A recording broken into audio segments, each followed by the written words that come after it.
السلام علیکم خواتین و حضرات، تیار شیار ہو کر فجر کی نماز ادا کرنے کے لیے میں گھر سے نکل ہی رہا تھا کہ میرا ویٹ کر رہا تھا یہ سرپرائز۔ کوکو نے دنیا کی آبادی میں مزید اضافہ کر دیا ہوا تھا۔ اب پریشانی کی بات یہ تھی کہ اس کے پہلے والے بچے ابھی صحیح سے بڑے ہوئے ہی نہیں تھے کہ دوسرے دنیا میں لے آئی۔ مطلب فیملی پلاننگ نام کی تو کوئی چیز ہی نہیں ہے کوکو میں۔ کوکو کا یہ مسئلہ ہم ڈیل کریں گے بعد میں، ابھی مجھے جانا تھا مسجد نبوی کیونکہ فجر کی نماز آج میں وہاں پر ادا کرنے والا ہوں۔ جیسا آپ سب لوگوں کو پتہ ہی ہے کہ 6 مہینے پہلے ہم نے یہ نئی گاڑی خریدی تھی جس میں بہت سارے فالٹس آ رہے ہیں۔ میں ایم جی خریدنے کا مشورہ اپنے دشمنوں کو بھی نہیں دوں گا۔ یہ گاڑی ابھی پوری طرح 20,000 کلومیٹر بھی نہیں چلی ہے اور اس میں گیئر کا ایشو ڈے 1 سے آ رہا ہے۔ گاڑی سٹارٹ ہونے کے بعد 20 سے 25 منٹ لگ جاتے ہیں اس کا گیئر شفٹ کرتے کرتے۔ ہمیں ایم جی خریدنے سے بہت سارے لوگوں نے منع کیا تھا لیکن اس کی خوبصورتی سے ہم لوگ دھوکا کھا گئے تھے۔ خیر، رات کا ٹائم ہونے کی وجہ سے روڈز بالکل خالی پڑے ہوئے تھے جس کی وجہ سے مجھے بالکل بھی ٹریفک نہیں ملی اور میں سیدھا حرم کی پارکنگ میں ایزیلی پہنچ گیا۔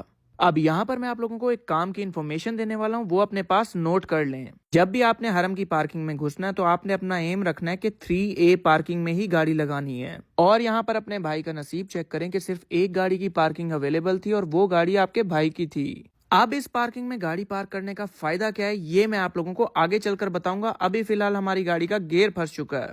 گیئر پھنسنے کی وجہ سے میں نے گاڑی کو ٹیڑھا میڑھا جیسی جگہ ملی وہاں پارک کیا اور میں نکل پڑا حرم کی جانب۔ اب میں آپ کو بتاتا ہوں کہ اس پارکنگ میں گاڑی لگانے کا فائدہ کیا ہے۔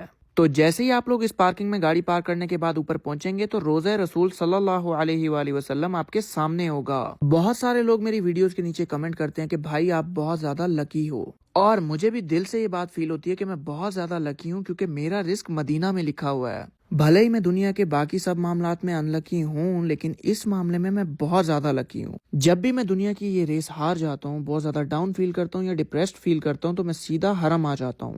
ٹائم سے پہنچنے کی وجہ سے مجھے ایزیلی اندر جگہ مل گئی اور فائنلی پھر بیٹھے بیٹھے فجر کی نماز ہو گئی۔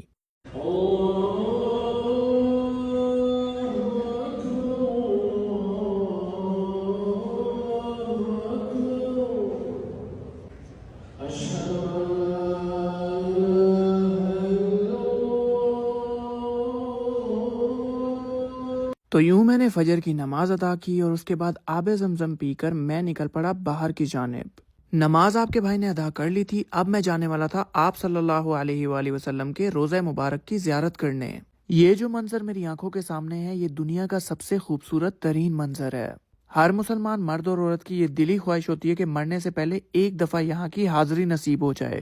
میری دل سے دعا ہے کہ جس مسلمان کی یہاں آنے کی خواہش ہے اللہ اس کو جلد سے جلد یہاں پر لے آئے۔ پوری دنیا کا سکون ایک طرف اور روضہ رسول صلی اللہ علیہ وآلہ وسلم پر جو سکون ہے وہ ایک طرف۔ اللہ سے دعا ہے کہ ہر مسلمان کو مرنے سے پہلے اور مرنے کے بعد آپ صلی اللہ علیہ وآلہ وسلم کی زیارت نصیب ہو اور بروز قیامت ان کی شفاعت نصیب ہو۔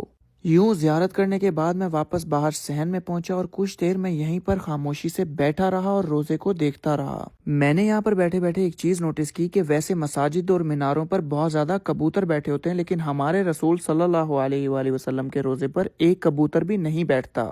انسان تو انسان، دنیا کی ہر مخلوق کو اس ہستی سے محبت ہے۔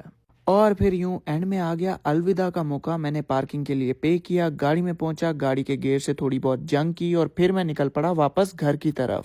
تو اسی کے ساتھ آج کا یہ خوبصورت سا ولاگ ہوا اینڈ۔ مزید ولاگز کے لیے اپنے بھائی کو فالو کر لیں۔ کل تک کے لیے اللہ حافظ۔